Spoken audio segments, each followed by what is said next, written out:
Hello, everyone. Thank you for tuning in for another episode of Grasp Confidence Podcast, a personal development podcast that is guaranteed to leave you feeling more confident and increase your self esteem, but also your skill set. I think it's really important for every episode for you to walk away with tangible, actionable tips and advice that you can apply directly in your life today to have success. So, this episode, I want to talk about entrepreneurial confidence. Why? Because so many people stop before they even start. Oftentimes, we think about all of the steps it's going to take to get somewhere, and that prevents us from pushing the button and getting going. So, today, I want to interview Tim Perkins. And Tim and I met on LinkedIn just a week or so prior, and we've already had a good conversation. I saw some alignments, and I thought he would be a great guest on our show. But Tim, I will let you introduce yourself. Thank you so much for being a guest today. Yeah, thank you very much. As you said, I'm the CEO of a company called Sourcify, new company. My background came early in my days, as a college baseball player. So I got to deal with a lot of the challenges and failures and criticisms and risk associated with, playing sports in college. And most of my network on LinkedIn knows me as a headhunter. I was a headhunter for 10 years, everything from Fortune 500 supply chain organizations to some startups within e-commerce fulfillment. Was fortunate enough to launch a trucking company that did some pretty incredible things, growing from zero to nearly $100 million without any funding, and then took the risk to be an entrepreneur again and be the CEO of an organization at a pretty unique time. So it's been amazing, and connecting people like yourself and being able to talk about the journey has been a pretty cool thing to be able to impact other people's decision and taking similar risks. Love that. It's, no risk, no reward. We've heard that saying, it's easier said than done, though. Again, a lot of people stop before they even start. And I see this all the time. It doesn't matter if it's entrepreneurial goals, if it's an athletic goal, right? If it's almost any kind of goal, a healthy lifestyle change goal. We have these grand, aspirations, and then we stop. So a lot of times that success is really just at that inception. And if you can develop healthy, habits geared toward that success and really consistency, if you're just willing to be consistent and keep showing up, right? Keep showing up, consistency. I was watching a podcast the other day, and, they said if you can do anything 10 minutes a day, every day, at the end of a year, you'll be in the top 1% in the world at that thing. And that really hit home, like 10 minutes a day, that's it. And it's like, well, if you do 10 minutes of anything, it could be working out, it could be eating right, it could be learning to play the guitar, it could be anything, but 10 minutes every day, just the power of consistency. You're absolutely right. Risk is big, but, I saw another one that said, choose your hard.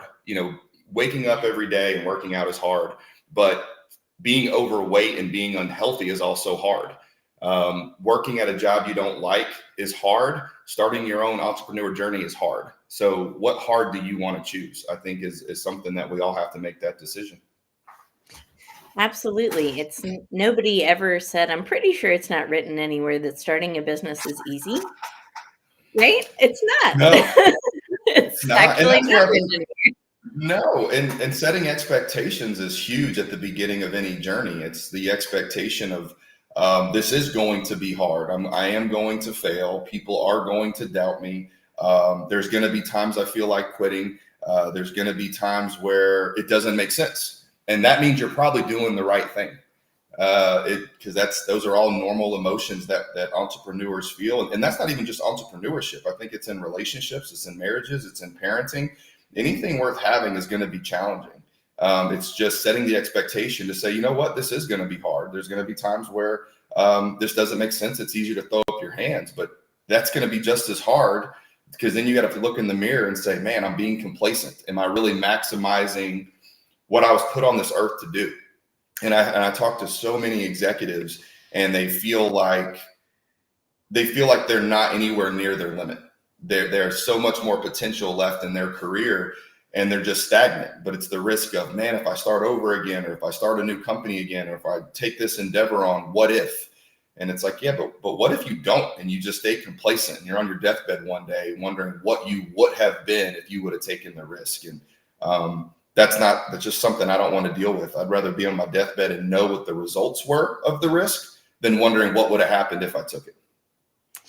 Absolutely. That was a huge turning point for me as well, because I fully started my journey in entrepreneurship in 2022. I left my role as a corporate sales director and tried something on my own, right? I didn't know the end outcome. I had no idea where my journey would take me.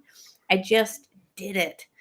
And it's so powerful just to start. And you know what? If you're consistent and you keep showing up, eventually your name becomes synonymous with, right? And it doesn't take that long for people to associate your name with a service, an offering, an experience, right? And then all of a sudden you become that go-to person, that subject matter expert, that authority in your field or niche. And it really doesn't take that long, but it does take some self-belief and consistent effort, don't you think? Absolutely. Figuring out who you want to be, the consistent effort, even just posting every day. I have a couple people that try to get on LinkedIn and they post more and then they stop and they post and they're like, well, I only got 2 likes. I only got 10 likes. I only got 15 likes. And then they stop. And there's times I would be lying to you to say that sometimes I post and an hour later, if I only have 3 likes, I question. I'm like, should I just delete it? Because clearly this didn't resonate, or maybe I posted at the wrong time. But that's where it kicks in. It's no different than going to the gym every day, and then 3 or 4 days later, you feel like you look the same. So you just quit. But that's how it always is until you look back a year later after that consistency and you can say, whoa, look at the journey and look at the positive progression I've had, because it is that being consistent. Yes. And you know what? When I started my entrepreneurship journey, it was because my fear of staying the same outweighed my fear of failure, my fear of ridicule, my fear of rejection. I actually was more afraid of staying the same. And I think if more people gave themselves some reflective time, do I want to be in the same place next month, next year? What about 10 years from now? If you're in the same spot, are you going to be happy, fulfilled, and purposeful and abundant, right? Are you going to feel good about yourself overall? And it's, not an easy question to ask ourselves, Tim, but I think it's an essential one for growth, right? Oh yeah. I did a post. It's funny you say that. 2 weeks ago, I think 2 or 3 weeks ago, I posted something saying, when the amount of discomfort or unhappiness outweighs the risk of the unknown. So when you get to a point that you're so unhappy that it's worth taking the chance because you're just that unhappy, Yeah. that's when real change can happen. But you have to come to that realization, like you said. And most people don't just, I hate saying meditate or pray, but most people don't have that reflective conversation with themselves and just say, all right, where is my life going if I stay on this pace? Like, where is it going to end up a year from now? Where is it going to end up 5 years from now? And then am I okay with those results? And some people are built differently. Some people, I have tons of friends that they make X amount of money. They have a happy marriage. They have a great life and family. And they're just okay and they're happy. And honestly, that's okay. And sometimes I'm envious of that because sometimes I feel like I was born where there's no satisfaction, that I'm always hungry for something else. Nothing's enough. I can never make enough money. I can never be a good enough father. I can never, coach and mentor kids better. And that's just a drive that I think that I was born with. And sometimes I wish I could just find complete happiness and solitude. And that's why I think waking up every day, being grateful and starting your day with gratitude is so important. Because if you skip that step and you go straight to the I hate saying David Goggins mentality, but straight to the Oh, attack everything, kill everything, beat everybody. It's like, well, hang on. I do agree with those things. However, I think starting with gratitude and recognizing, hang on, I'm in a good spot. I am blessed. I do have, a family. I do have the ability to work hard. I do have resources in my life that can create impact in what I do and other people. And that gratitude, I think, can start your day off in a very impactful way, because it's easy to turn on the radio or the TV, the social media, and just see so much ugliness and so much hate and so much negative things, politically and all that you forget, hang on, I still have the freedoms. I still can wake up every day and choose my destiny. I can choose the success that I have, as far as that I choose to be consistent, versus looking at what's out there in the world saying that this is such a hard time and we're in a recession and this market and this president. It's like, man, there's so much to be grateful for and thankful for every single morning. And I just think it's important to start your day that way. well, you're speaking my language. What can I say? So this podcast is called Grasp Confidence. The first letter, G, stands for gratitude. And I agree with you. I think gratitude should be our very first activity in a day. And the reason I came to that realization, I was at one point in time reading a lot of self-help books, a lot of success books, and I noticed that the word gratitude was mentioned somewhere in just about all of them, right? Chapter 7, chapter 14, chapter 21, chapter 11, whatever. But I thought that was not correct. I thought it should be chapter 1, right? Chapter 1, the first thing, the first lesson. Because to me, gratitude is just that law of increase, like you're talking about, right? If you're grateful and appreciative, all of a sudden you get more of it in your life, right? And complaining Mm-hmm. is the opposite mentality. Complaining would be the law of decrease. And I tell my daughter, who's 8 years old, all the time, I say, every time you complain, it's like taking a coin out of your piggy bank. Every time you express gratitude, it's as if a coin is added to your piggy bank. Which would you rather have? It is, and it's funny. I was reading this thing, this medical article. I guess it was a couple of months ago, and it was showing when they hooked I guess the neurons or the neurology side of the brain, where it can track anxiety and what happens within the brain, and then it tracks gratitude. And they found it to be impossible to be anxious and have gratitude at the same time. So when I think about the worry or the anxiety of entrepreneurship or of being a parent, all the different things that we worry about, our bank accounts, our retirement. And then when I realized that you cannot be thankful and anxious at the same time. Now, I will say I'm a faith-based guy, so I have tons of verses around do not worry, do not be anxious in anything. But just even knowing the science behind it, which is just you can't be thankful and anxious at the same time. So it's like, okay, now I actually have the choice that when my brain starts going into, wait, I didn't transact this week, I didn't have a new client this week. If I can stop and be thankful that I have the opportunity, or did I have at least a good call this week? Did I build a new relationship this week? And choose to take that anxiety into gratitude. It was pretty cool to see the science that you just can't have both at the same time. Absolutely. When we're anxious, we tend to be focused on the future, right? When we're depressed, we tend to be focusing on the past. But when we're grateful, it's a superpower because it actually anchors us to the present mind.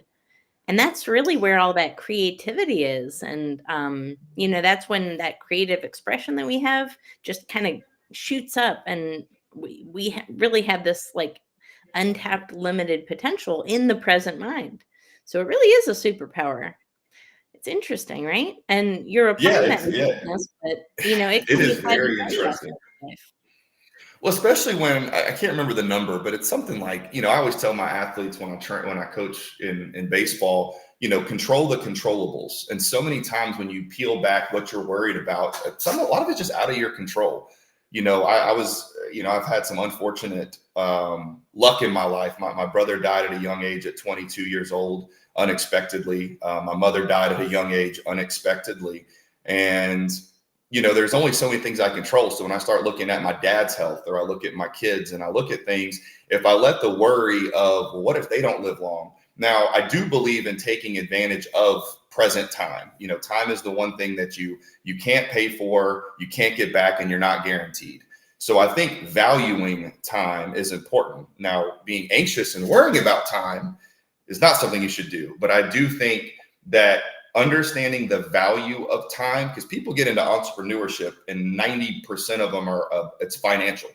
I want to make millions of dollars, and Yep. people don't realize the time value of making that kind of money. If someone said, hey, you could make $1 million, actually, this was another podcast. It was, you could make $10 million today, but you died tomorrow. Would you take the $10 million? And they were like, well, no. It's like, okay, so you value your day today of at least $10 million. All right. So if you value your today for $10 million, what do you have to be complaining about? What are you worrying about? You just traded your life for $10 million. And it was just one of those perceptions where you're like, Yeah. okay, that's true. So I think valuing time is another thing that a lot of entrepreneurs and people just, they're like, oh, it must be nice. Man, do you know the time I sacrificed to get to where I'm at? Yeah. And that's a sacrifice most don't understand. Absolutely. It's a lot of sacrifice. It's a lot of behind the scenes that nobody sees, right? But there are failures that happen along the way. And it's not that, those failures are not going to happen. But it's reframing the failures when they do happen to opportunities of success. And I've seen this in my own life as well. Before I took that headfirst dive into entrepreneurship, I actually had another corporate job lined up, but I kept failing to secure a house in that area. It was out of state. And at the time, I thought, oh my gosh, I'm failing. I have been given this job. It's a 30% salary increase, could mean a great new life for my family. But the housing market was really crazy at the time. It was right after, kind of during COVID ish, right after it. The housing market was going nuts, everything in inflation, all these things. And every time I went to give the builder a check, he'd say, "Oh, we had to raise the prices." And eventually it got out of my budget. And I thought I was failing, Tim. So I started entrepreneurship. And you know what? I stopped failing. It was more of an alignment with my values, an alignment with skills and things that I wanted to pursue. So failures are going to happen in life. It doesn't mean that it's a bad thing. Sometimes it means there's something even greater waiting for you, right? Oh, that's an unbelievable point, and I use that so often. So learning to love to fail, because Yeah.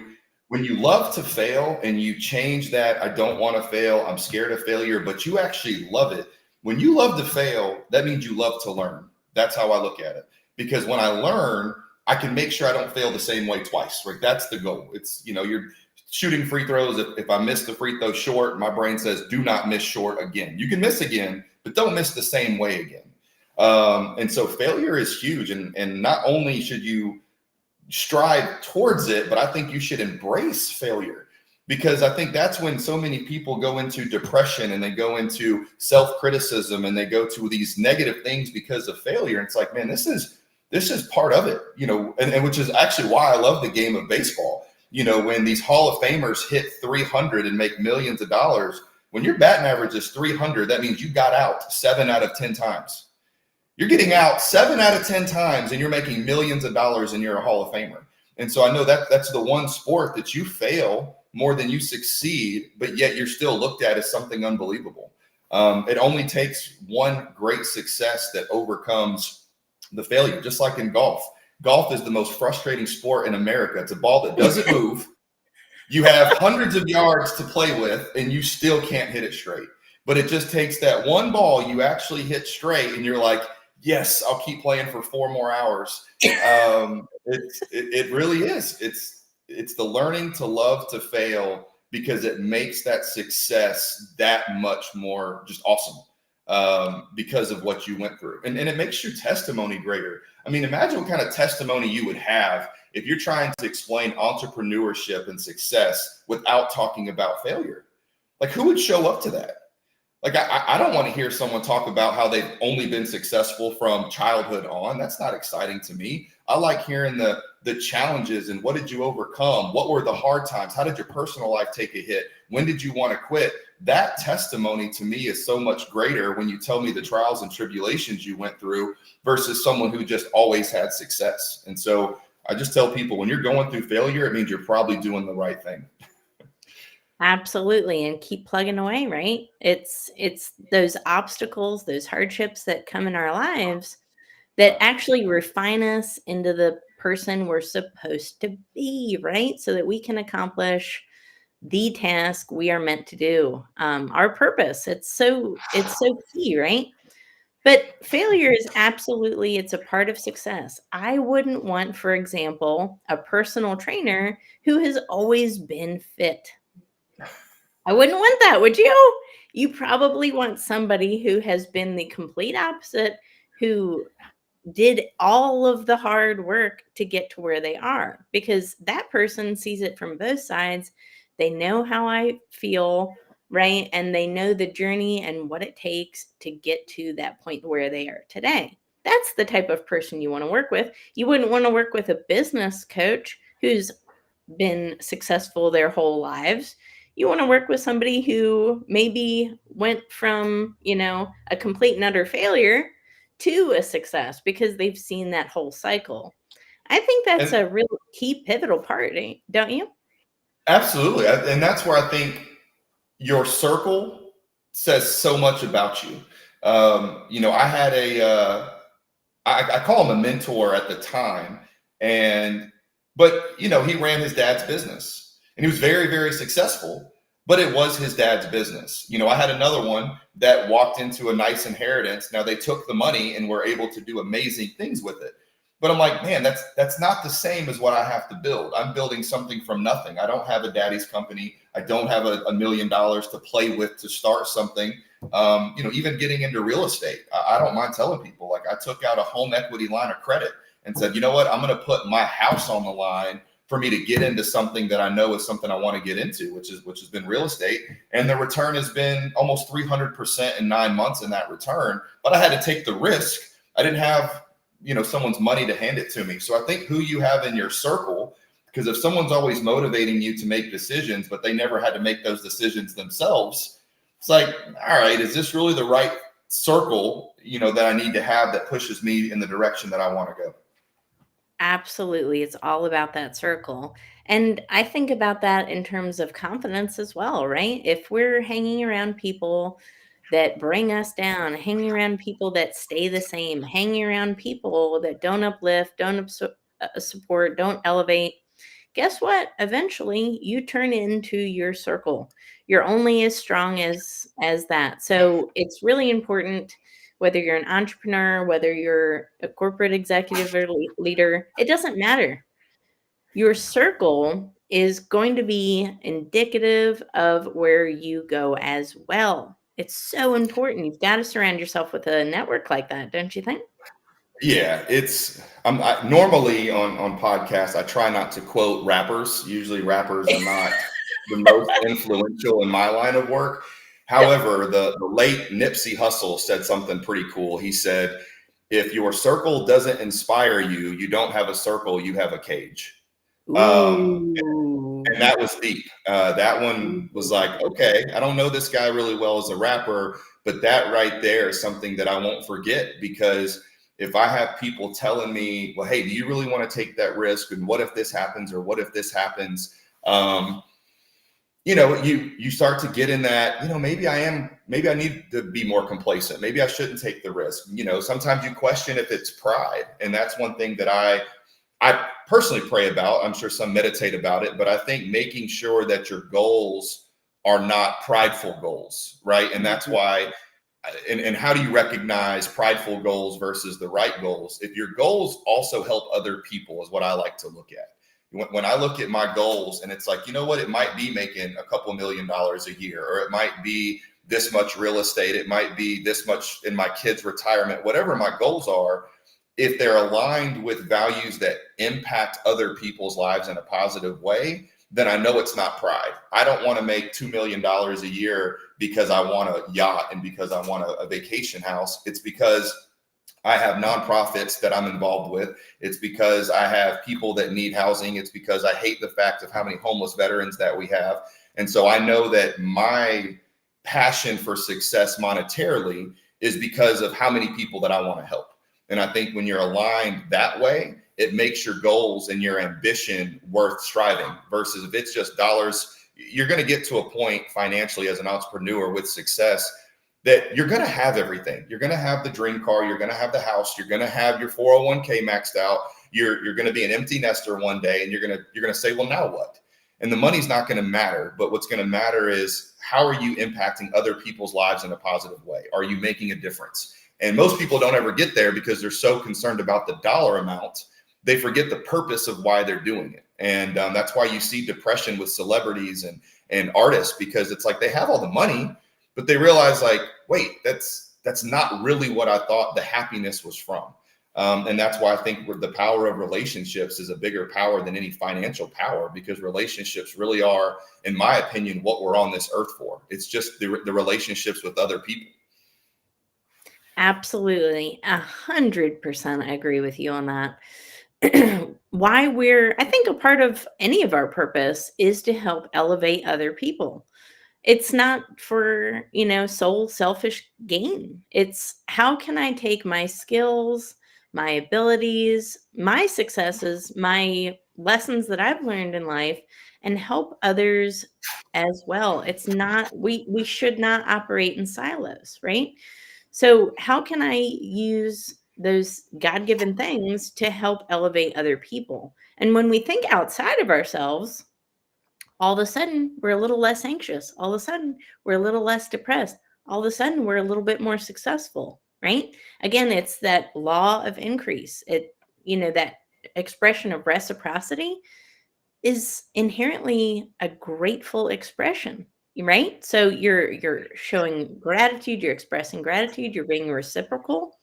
And what does that lead to? And it always comes back to you. It's not to say that you should give for the sake of getting something back, but it's the expectation of giving without expecting something in return to just simply help someone else. That's where the power lies. What do you Yeah, think about absolutely. I mean, that's why. Well, yeah, when I became a headhunter, it was because it was truly a win-win situation. Organizations needed talent. I that? had candidates that were open to opportunities because they were unhappy. And so Mhm. I got to have the candidate get the win of a new job and impact their lives and their career. The company's happy because they have great talent. And, obviously there's a monetary transaction in the middle, which allows me to put food on the table for my family.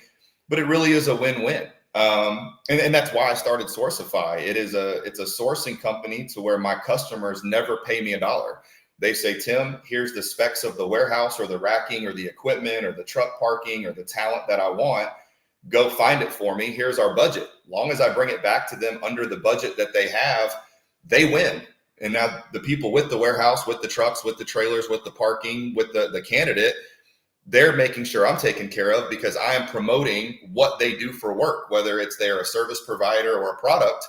I am promoting it by selling it to customers that's in their target industry anyway. So it's truly a win-win. And to your point, I did this with a customer that left me a great testimonial on my LinkedIn profile. He had a budget, he had specs, and I was able to find the equipment for him. The problem was there wasn't any money in the middle for me to make a dollar. And so they bought 50 pieces of equipment that genuinely would have made me anywhere between, we'll say, $50,000 and $100,000. But I walked away and made zero. However, my customer is happy. The person with the equipment was thrilled. I didn't make any money, but I got a great testimonial. I put it on my website, and that has allowed other opportunities to come into place. So it really is what you said. You have to be willing to sit back and say, you know what, this one's not for me. But I'm not going to sit there and say, well, I don't want you to win or you to win if I can't win. I'm okay watching others around me win if right now is not my time, long as I can keep my relationships in place. Absolutely. It takes a wise person to come to that conclusion, right? But it's ultimately that's a success mindset. That's an abundance mindset, right? It's not scarcity. It's not limitation. That's growth and abundance. So there's a It lot is. that we can all learn from that, I think. Oh Um, yeah, and I believe in, you can call it karma, you can call it what goes around comes around. But I truly think if you do the right thing, which you know is right, and you step away from it and you look at it from a, hang on, I want this to work out. I want to be the reason this marriage can't work out. Go do it, and I'll take this one out. I think that you do. The abundance comes, the blessings come when you have that mentality of true win-wins, even if that win isn't involving yourself. I saw this girl the other day on a podcast, and she made her first $1 million commission, and she said it was the loneliest day that she's had in her career because she didn't have anyone that she could call to celebrate. And I wow. started thinking about that, and I was like, if I made $1 million today on a deal, who would I call? And I started thinking about it. I'm like, I mean, there was a time I wouldn't even call my parents, because then it's like, well, hang on, remember what I did for you, or do you want to pay my house off? And then I think about, certain friends, and would it be, it must be nice, or here's my, who would really celebrate me winning a commission of $1 million and genuinely be happy? And that's when all of a sudden you probably can count them on one hand, if that, who would genuinely be happy. And so I decided, probably right around the time I heard this, that I said, you know what, I got to make sure my circle wants to win, but I want them to want me to win, and not look at it in the mirror and say, well, that must be nice, or man, you got lucky, I guess, but genuinely be happy. And I think that's an important piece of who you need to surround yourself with. Absolutely. And the farther we all climb in success, the smaller our circle tends to be.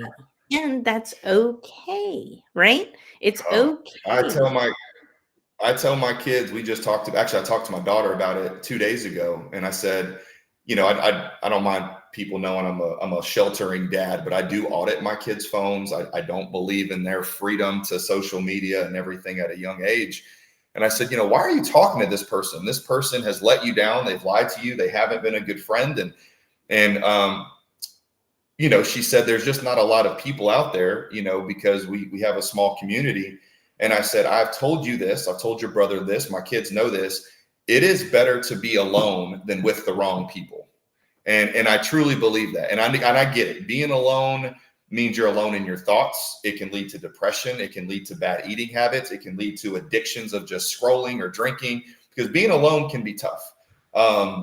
However, being with the wrong people, and the wrong people that can influence your life, can put you down a road that you actually never get back from.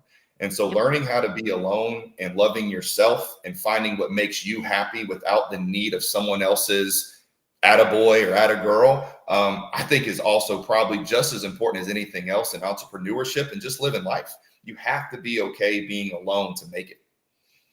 Yes. Powerful lesson. Way to end the show. Love it. Well, Tim, I think everyone has gotten some really valuable pieces of advice today.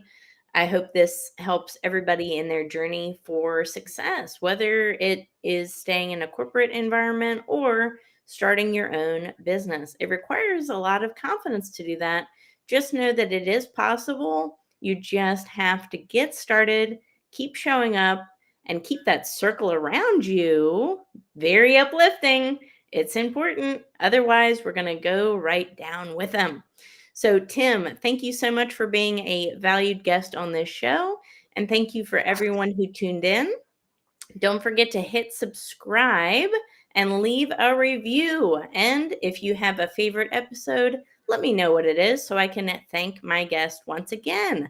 But thank you, Tim. We will catch you guys on the next episode.